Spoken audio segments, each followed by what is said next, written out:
You know what sucks? Apartments. Gotta love sharing a multifamily home, or worse, a complex with dozens of other people.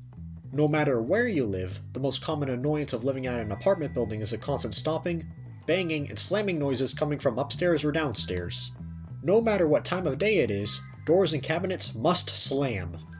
Can the neighbors just act like adults and close doors normally, instead of having everyone in the building hear their toddler tantrum? Alright, I understand if somebody has kids, since they can be loud when playing, but it's also grown-ass adults who stomp and bang all day. I don't care if you have bipolar or whatever, you need to respect other people in the building. I'm convinced they are either wearing shoes made of concrete or they own a pet elephant. My biggest issue is the soundproofing. The apartment I live at has paper-thin walls, and no insulation whatsoever, even though I live in the Northeast. If you are quiet enough, you can hear conversations and arguments from neighboring units. Many of these issues on the list would be averted if the people developing these buildings simply decided to include soundproofing measures. Background noise is the most common issue when I'm trying to record videos, unless I do it late at night like I am right now. The ambience at an apartment building or complex consists of trucks backing up, police and ambulance sirens, dogs barking, people yelling, shouting, and screaming at any given hour of the day, cars running in the parking lot at 2 AM because a drug deal is going on, and in the worst case scenario, gunshots. Remember that GTA Online rant video I made last year, where I talked about people being annoying on mic chat? Not recently, but I've lived in apartments in the past where inconsiderate douche neighbors will play loud gangster rap music late at night. Not to mention the chirping smoke detector.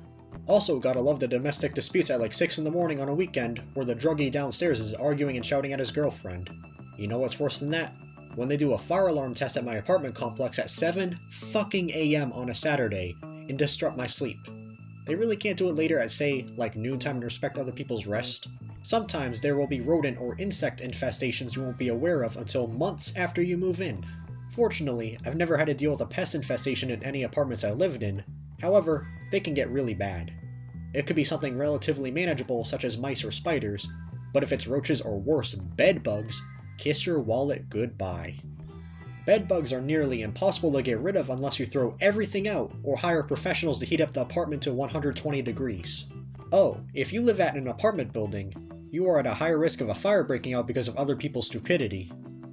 At one of the apartments I lived at as a kid, the fire alarms went off on Thanksgiving and everyone had to evacuate the building because someone on the 3rd floor overcooked the turkey and their apartment caught on fire. Oh yeah, the landlords. Some landlords are cool and laid back as long as you consistently pay your rent each month.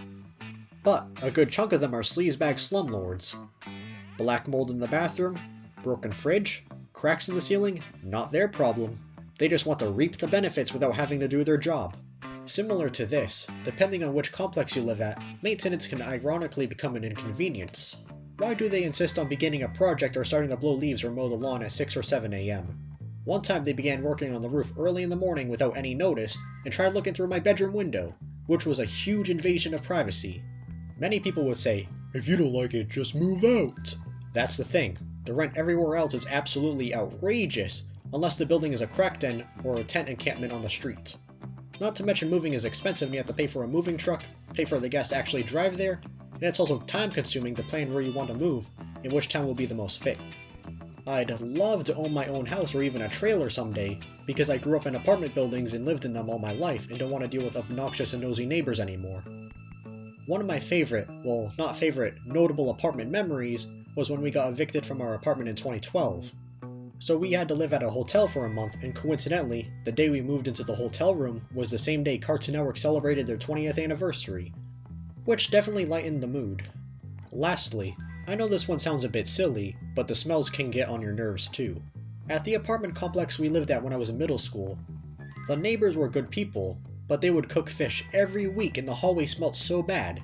At least the hallway didn't reek of weed, cigarettes, or sewage. Decided to put this one at the very end, since it's a rare occurrence. It's not all bad though, since some apartments will bundle the water bill with the rent and you won't need to worry about being in the shower for too long. There is also a good chance you will make good friends with at least one neighbor and find some shared interests. It's mostly the people that live there that will drive you nuts, and the lack of soundproofing, which makes living at an apartment less than ideal. Almost forgot to mention people upstairs dropping anvils and bowling balls on an hourly basis. Yep, carrying groceries up 3 flights of stairs is also fun, and that is why apartments suck.